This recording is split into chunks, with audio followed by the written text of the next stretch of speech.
Hello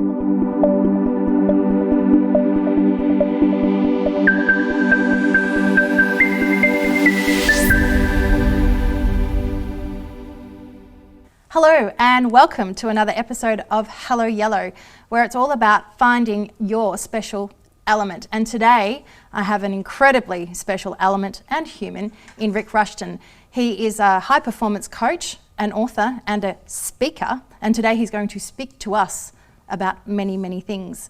Welcome, Rik, to the show. Well, thank you, Vivian, and that's a beautiful introduction, pretty much word for word as I wrote it, so that's good. Yeah, it's good. I like to sort of play within the lines. You know? There we go. So Rik, tell me, you're almost like an A-B personality type, I'd say, an aspirational perfectionist, achieved so many things, written a book about the power of connection, which is all about how we communicate. You've been on the TED Talk circuit.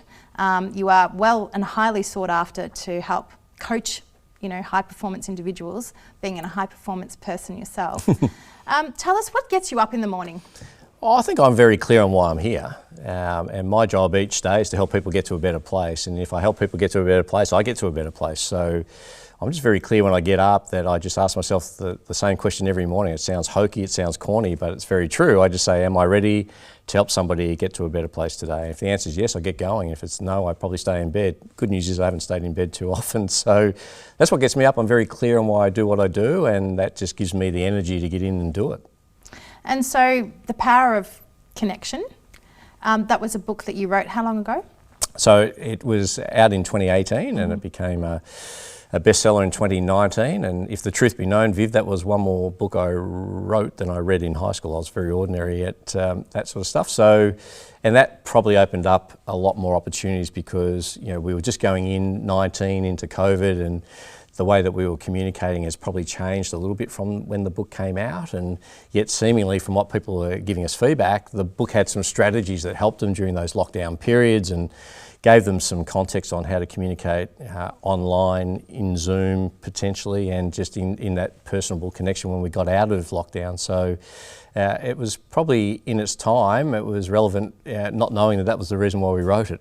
And what was the reason why you wrote it? I mean, obviously it was quite a unique framework, but clearly you identified something that you felt would resonate with people or that they needed to learn and be better at. Oh, I just think that I was able to influence people from professional sport, professional business to school groups, and the groups I was talking to. In every talk I would do, Viv, people would say, "Do you have a book?" And it's like, not really, but if I could put together some strategies that I think will have some impact, what would they be? And I thought the first one was to tune into others before we broadcast, and that gives us the best chance to then have an influential conversation and connection. And so when I started documenting it and putting it together, like everything I do, when I decide I'm going to do it, I don't give a lot of thought other than I'll just lock myself away until I do it. So it was Boxing Day of 2017 when I decided I'll write it, and it was finished on Valentine's Day in 2018, and then it was... Man on a mission. Yeah, and then it was like, okay, well there's this book, what do you do next? And so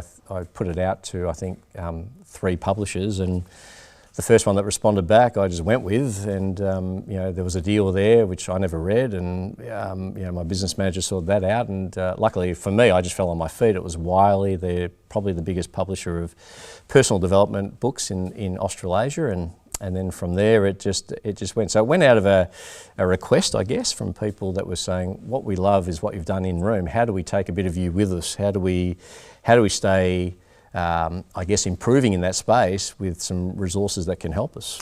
And what were some of those things? I mean, I'm sure it takes a lot of time to explain, but is there, in a nutshell, I mean, you alluded to you've got to tune into someone before you communicate. I mean, am I correct in saying that's kind of the premise for the book, and how do people tune in before they communicate? Yeah, well, I think that's the premise of the book, realistically. In fact, that was going to be the title for a long time. I just truly... Tune in? Yeah, tune in Tokyo. Tune in before you broadcast. It was, and then success is not a solo performance. We all need others to make it happen, and I've been really fortunate over 33 years now of professional life to get around some really high-powered individuals that have helped mentor me, and I'll always gladly exchange a day or two with someone who's got a decade or two of experience in a certain field and just learn what they do. And so what we know is there's no successful hermits. Everyone's got to where they are because they've aligned with I mean, I think the old saying is your net worth is determined by your network and who you're around and those sorts of things. So I just found there was a lot of really good learnings in communicating in a different way. And so I can go into a room of 100 people and feel very comfortable in that space and walking out with 100 new friends if I didn't know them at the start. But I'm also comfortable to go and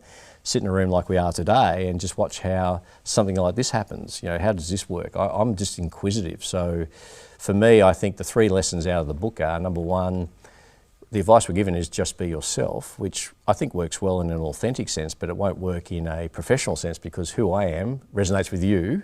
And then I'm thinking of other people in your team where that probably is 180 degree from them. So one of the things I've now learned is I actually don't want to be like me in every room. I want to find someone who's 180 degree from me. What are they doing?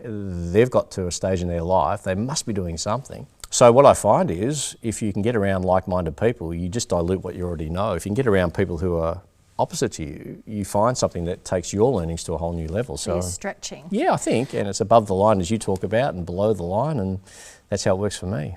So, but I want to stay on the tune in. How do you sit and you say, you know, I'm here and I'm comfortable in this smaller space, but in a room full of 180 people, I'll come away with having more friends.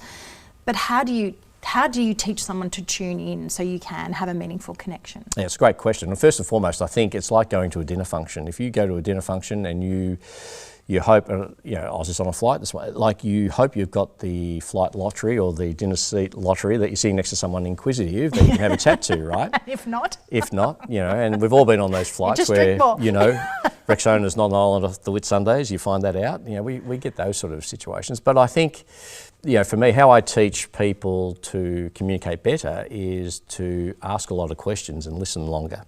So the words listen and silent have the exact same letters. And if you're really listening to somebody, they will give you an answer to a question. And if you ask a question again and go deeper, I mean, if you go to a function where people ask you what you do and you talk about it and they ask more and they're inquisitive of you, you go home thinking that was a really good function. So I think to get deeper connection with people and get them to listen to you and what your value set might be for them in a relationship, you need to get them to talk more. It sounds a bit of an oxymoron, but that's how it's worked for me. So I just find people feel more comfortable. It's rapport that opens more doors. So I think to tune in, you just ask really good questions, and which is, you know, it's not what do you do, it's what do you like about what you do. Talk to me about how what you do makes a big difference.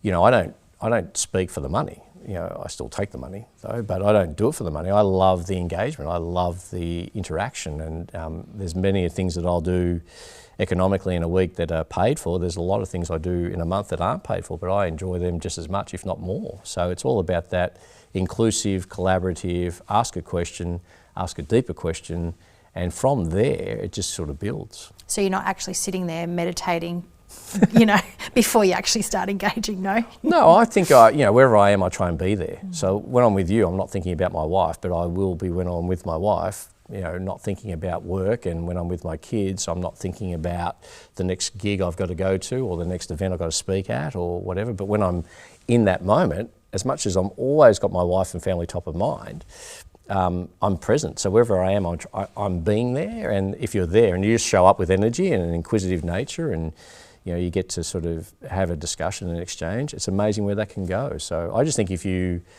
go with an open mind and an open heart, the learnings can come from any direction. The learning can come from the lady who mic'd me up today. The learnings can come from the guys out the front. The learnings can come from every discussion if you're open to it. If you're open to it.